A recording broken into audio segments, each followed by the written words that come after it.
Welcome to Kavitha recipe Tamil. இன்றைக்கி பார்க்க போகிற ரெசிபி ரவா லட்டு எப்படி செய்யலாங்கிறத பார்க்கலாம் வாங்க. ஃபஸ்ட்டு இந்த ரெசிபி செய்ய இந்த கப்பில் ரவை எடுத்திருக்கேன். அதே கப்பில் சர்க்கரையோட அளவு இருக்கணும். இப்போ 1 கப்பு ரவைன்னா 1/2 கப்பு சர்க்கரை இல்லைன்னா 3/4 அளவு இருந்தால் கரெக்டாக இருக்கும். இந்த அளவு எடுத்துக்கோங்க, இந்த மாதிரி எடுத்துக்கோங்க. இப்போ சர்க்கரையை நல்லா பொடி பண்ணி வச்சுக்கிடலாம் மிக்ஸி ஜாரில். இந்த மாதிரி மிக்ஸி ஜாரில் இந்த மாதிரி சர்க்கரையை பொடியாக்கியாச்சு. இப்போ இந்த முந்திரி திராட்சை இது ரெண்டையும் நெய் சேர்த்து நல்லா வறுத்து எடுத்துக்கலாம். ஸ்டவ்வை பற்ற வச்சுக்கிட்டு ஒரு பேன் எடுத்துக்கோங்க. பேன் நல்லா சூடானதுக்கு பின்னாடி 2 ஸ்பூன் நெய் சேர்த்து ஃபஸ்ட்டு இந்த முந்திரியை தான் வறுக்கணும். ஏன்னா முந்திரி கொஞ்சம் லேட்டாகும், திராட்சை வந்துட்டு உடனே கருகிறதுனால நீங்கள் இந்த மாதிரி முந்திரியை ஃபஸ்ட்டு வறுத்து எடுத்துக்கலாம். இப்போ லைட்டாக வறுத்ததுக்கு கலர் மாதிரி வரும் பார்த்தீங்களா, இந்த அளவுக்கு வர்றப்போ இப்போ திராட்சையை சேர்த்து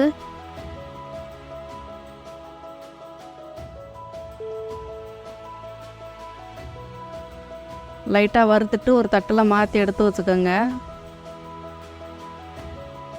இப்போ இதே பேனில் இப்போ நெய் இருக்குது பார்த்தீங்களா, இந்த நெய்யோட இப்போ ரவையை நம்ம வறுத்துக்கலாம். கம்மியாக இருந்துச்சுன்னா நீங்கள் தேவைன்னா நெய் சேர்த்து கூட நீங்கள் லைட்டாக வறுத்துக்கலாம் இடையில.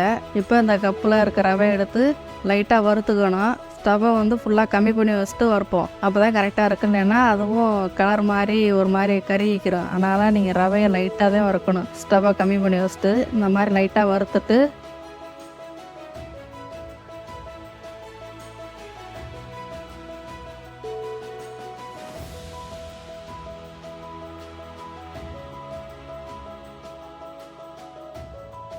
தேங்காய் 2 ஸ்பூன் தேங்காய் துருவி எடுத்து வச்சுருக்கேன். அதையும் இது கூட சேர்த்து லைட்டாக வறுத்துக்கலாம்.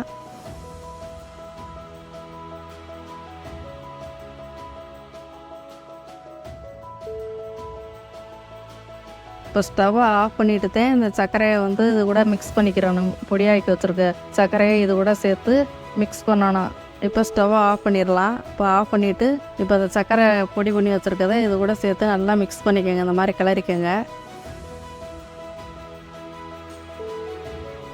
இந்த சர்க்கரை பொடி பண்ணுறப்ப ஏலக்காய் சேர்த்து கூட நீங்கள் பொடியாகிக்கலாம், இல்லைன்னா ஏலக்காய் பவுடர் இருந்துச்சுன்னா இப்போ இது கூட சேர்த்து நல்லா இந்த மாதிரி மிக்ஸ் பண்ணிக்கோங்க. இப்போ நான் 1/2 டீஸ்பூன் ஏலக்காய் பவுடர் இது கூட சேர்த்து நல்லா மிக்ஸ் பண்ணிக்கிறேன்.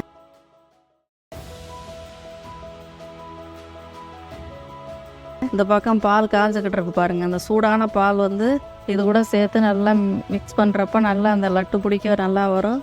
டேஸ்ட்டும் உங்களுக்கு நல்லா இருக்கும். அதனால் நல்லா பால் சூடான பாலை கொஞ்சம் இது கூட சேர்த்து நல்லா மிக்ஸ் பண்ணிக்கிடலாம். இந்த அளவு எடுத்துக்கோங்க. இந்த மாதிரி எடுத்து கொஞ்சம் கொஞ்சமாக சேர்த்து நல்லா அந்த மாதிரி கிளறிக்கணும். இப்போ இந்த பால் சேர்த்து கிளறிக்கிட்டே இருக்கணும். இப்போ முந்திரி திராட்சை வறுத்துருக்கோம்ல, அதையும் சேர்த்து இது கூட சேர்த்து நல்லா இந்த மாதிரி மிக்ஸ் பண்ணிக்கோங்க. இது எல்லாம் சேர்த்து இப்படி மிக்ஸ் பண்ணுறப்ப கொஞ்சம் இந்த மாதிரி தண்ணியாக தெரியுது. அப்புறம் கரெக்டாக ரவையெல்லாம் நல்லா இழுத்து இந்த மாதிரி கரெக்டாக இருக்கும்.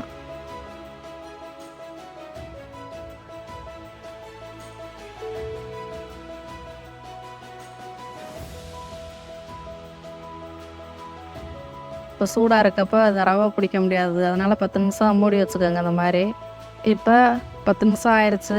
இப்போ இந்த அளவுக்கு இருக்குது பாருங்கள். இப்போ இது ஒரு பவுலில் மாற்றி எடுத்துக்கலாம். இப்போ ஒரு அருமையான ஒரு ரவா லட்டு ரெடி. இப்போ இந்த ரவையை வந்து கொஞ்சம் கொஞ்சமாக எடுத்து நமக்கு எந்த அளவுக்கு தேவையோ அந்த அளவுக்கு உருண்டையாக பிடிச்சிக்கிடலாம். இப்போ கொஞ்சம் கொஞ்சமாக இந்த மாதிரி நல்லா உருண்டையாக இந்த மாதிரி பிடிச்சிக்கிடலாம். இப்போ எல்லா ரவையும் இந்த மாதிரி ஒரே மாதிரி பிடிச்சி எடுத்து வச்சுக்கிடலாம். இப்போ எல்லா ரவையும் உருட்டியாச்சு இந்த அளவுக்கு. இப்போ ஒரு சுவையான ரவா லட்டு ரெடி. இதே அளவுகளோடு நீங்களும் செஞ்சு பாருங்கள். ரொம்பவே சுவையாகவும் இருக்கும், சுலபமாகவும் இருக்கும். இந்த வீடியோ பிடிச்சிருந்தா லைக் பண்ணுங்கள், ஷேர் பண்ணுங்கள், சப்ஸ்கிரைப் பண்ணுங்கள்.